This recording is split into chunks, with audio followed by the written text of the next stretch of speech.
আবারও চীন থেকে একটি ভাইরাস ছড়িয়ে পড়ার খবর পাওয়া যাচ্ছে। অনেক ভিডিও ভাইরাল হয়েছে যেখানে দেখা যাচ্ছে বিপুল সংখ্যক রোগী ফ্লুয়ের মতো লক্ষণ নিয়ে চীনা হসপিটালগুলিতে ভর্তি আছে। অনেক হসপিটাল থেকেই বলা হচ্ছে তাদের সমস্ত বেডেই রোগী ভর্তি আছে, তারা আর নতুন রোগী ভর্তি নিতে পারবেন না। সাধারণ মানুষ ভয় করছে, তাহলে কি আবারও কোভিড-19 সময়কার মতো পরিস্থিতি তৈরি হবে? 5 বছর আগে বিশ্বব্যাপী ছড়িয়ে পড়া নোভেল করোনা ভাইরাসটিরও উৎপত্তি এই চীন থেকেই হয়েছিল। গ্লোবাল টাইমস বা চীন গভর্নমেন্টের নিউজ ওয়েবসাইটের খবর অনুযায়ী সাউথ চায়নার কিছু শহরে এই ভাইরাসের সংক্রমণ বেশি মাত্রায় পাওয়া গেছে। এই ভাইরাসটির নাম HMPV বা হিউম্যান মেটা নিউমো ভাইরাস। সাধারণ মানুষের প্রথমে যে বিষয়টি মাথায় আসে, কি এই নতুন ভাইরাস বা এই নতুন রোগটি কতটা ভয়ঙ্কর, কিন্তু কথা হলো এটি কোনো নতুন ভাইরাস নয়। 24 বছর আগে 2001 সালে প্রথম এই ভাইরাসটি আবিষ্কৃত হয়েছিল। এই HMPV সাধারণ সর্দি কাশি জ্বরের মতো উপসর্গ সৃষ্টি করে। কোনো কোনো ক্ষেত্রে নাক বন্ধ হয়ে যাওয়া বা কিছু কিছু ক্ষেত্রে শ্বাসকষ্টও হতে পারে। গুরুতর ক্ষেত্রে ব্রঙ্কিওলাইটিস, নিউমোনিয়া ইত্যাদিও হয়ে থাকে। বিশেষ করে শিশু, বয়স্ক বা যাদের রোগ প্রতিরোধ ক্ষমতা কম থাকে। মূলত এই শ্বাসকষ্টজনিত সমস্যার কারণে 3 থেকে 10% রোগীকে হাসপাতালে ভর্তি হতে হয়।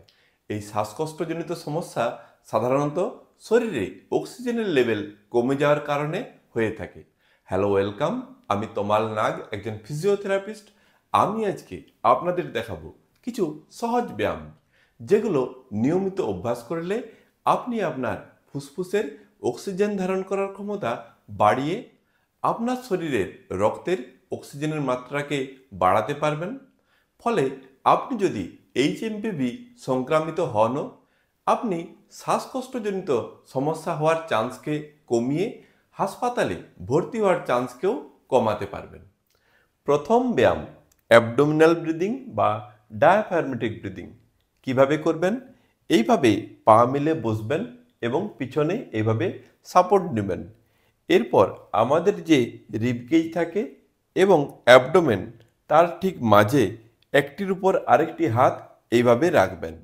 এরপর নাক দিয়ে শ্বাস টানবেন এবং মুখ দিয়ে ছাড়বেন। এবং শ্বাস টানার সময় যদি 1, 2, 3, 4 এই সময় ধরে হয়, তাহলে শ্বাস ছাড়ার সময় 1, 2, 3, 4, 5, 6। অর্থাৎ আপনার শ্বাস টানার থেকে শ্বাস ছাড়ার সময় একটু বেশি হবে। অর্থাৎ শ্বাস ছাড়া খুব ধীরে ধীরে একটু সময় নিয়ে ছাড়বেন। এবং যখন আপনি শ্বাস টানবেন, তখন আপনি যে জায়গায় হাত রেখেছেন সেই জায়গাটি একটু ফোলানোর চেষ্টা করবেন। কিভাবে করবেন? এইভাবে যখন নাক দিয়ে শ্বাস টানবেন, তখন ঠিক যেখানে হাত রেখেছেন সেই জায়গাটি একটু ফোলানোর চেষ্টা করবেন। আবার ধীরে ধীরে মুখ দিয়ে শ্বাস ছাড়বেন।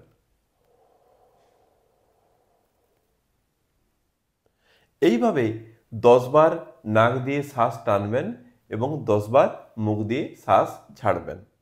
পরবর্তী ব্যায়াম অ্যাপিক্যাল ব্রিদিং। কিভাবে করবেন? এইভাবে পা ঝুলিয়ে সোজা হয়ে বসবেন। এরপর একটি হাত এইভাবে এবং অন্য হাতটি ক্রস করে এইভাবে রাখবেন এবং একই রকমভাবে নাক দিয়ে শ্বাস টানবেন এবং মুখ দিয়ে শ্বাস ছাড়বেন। একই রকম শ্বাস টানার টাইম যদি 1, 2, 3, 4 হয়, তাহলে শ্বাস ছাড়ার টাইম 1, 2, 3, 4, 5, 6 এইভাবে হবে। এবং যখন শ্বাস টানবেন, তখন যে জায়গায় হাত রেখেছেন সেই জায়গাটি একটু ফোলানোর চেষ্টা করবেন। কিভাবে করবেন? এইভাবে নাক দিয়ে শ্বাস টানবেন এবং যে জায়গায় হাত রেখেছেন সেই জায়গাটি ফোলানোর চেষ্টা করবেন। আবার একই রকমভাবে মুখ দিয়ে শ্বাস ধীরে ধীরে ছাড়বেন। আবার নাক দিয়ে শ্বাস টানবেন, মুখ দিয়ে শ্বাস ছাড়বেন। এইভাবে 10 বার নাক দিয়ে শ্বাস টানবেন এবং মুখ দিয়ে 10 বার শ্বাস ছাড়বেন। পরবর্তী ব্যায়াম ল্যাটারাল কোস্টাল ব্রিদিং। কিভাবে করবেন? এইভাবে পা ঝুলিয়ে সোজা হয়ে বসবেন। এরপর আমাদের যে রিব কেজ থাকে সেটি দুটি হাত দিয়ে সাইড থেকে এভাবে ধরবেন। এরপর একই রকমভাবে নাক দিয়ে শ্বাস টানবেন এবং মুখ দিয়ে শ্বাস ছাড়বেন। এবং শ্বাস টানার টাইম যদি 1 2 3 4 হয়, শ্বাস ছাড়ার টাইম 1 2 3 4 5 6। এবং শ্বাস টানার সময় যে জায়গায় হাত রেখেছেন সেই জায়গাটি একটু ফোলানোর চেষ্টা করবেন। কিভাবে করবেন? ঠিক এইভাবে মুখ দিয়ে শ্বাস ছাড়বেন। এইভাবে মোট 10 বার নাক দিয়ে শ্বাস টানবেন এবং মুখ দিয়ে শ্বাস ছাড়বেন। কিভাবে করবেন?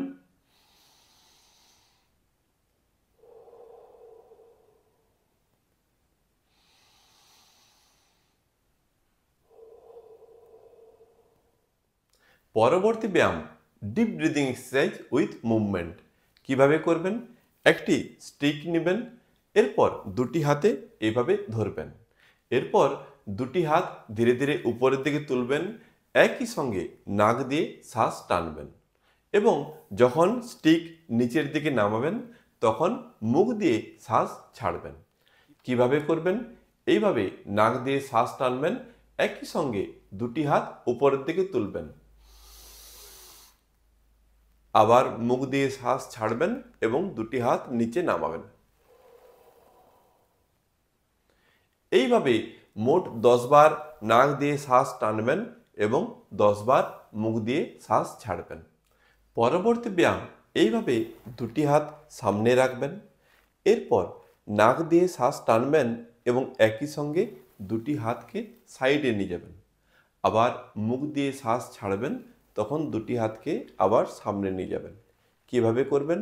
ঠিক এইভাবে নাক দিয়ে শ্বাস টানবেন, আবার মুখ দিয়ে শ্বাস ছাড়বেন, আবার নাক দিয়ে শ্বাস টানবেন, আবার মুখ দিয়ে শ্বাস ছাড়বেন। এইভাবে মোট 10 বার নাক দিয়ে শ্বাস টানবেন এবং 10 বার মুখ দিয়ে শ্বাস ছাড়বেন। পরবর্তী ব্যায়াম দুটি হাতকে এইভাবে কাঁধে রাখবেন, এরপর কনুই দুটিকে ক্লকওয়াইজ 10 বার এবং অ্যান্টি ক্লকওয়াইজ 10 বার ঘোরাবেন। যখন কনুই দুটি উপরের দিকে যাবে তখন নাক দিয়ে শ্বাস টানবেন, যখন নিচের দিকে আসবে তখন মুখ দিয়ে শ্বাস ছাড়বেন। কিভাবে করবেন?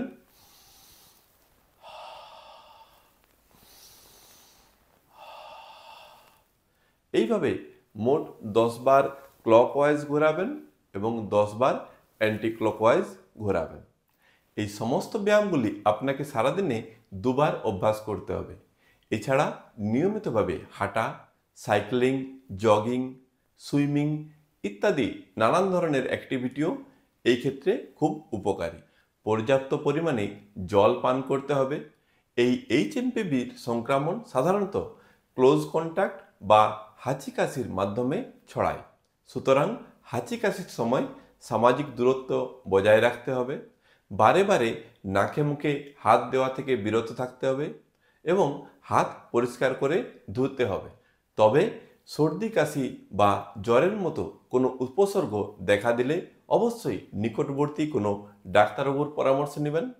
সবার শেষে বলবো, অযথা ভয় পাবেন না।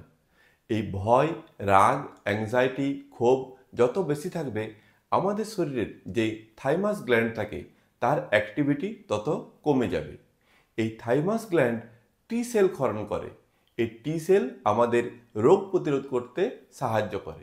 সুতরাং সর্বদা আনন্দে থাকুন, হাসি খুশিতে থাকুন।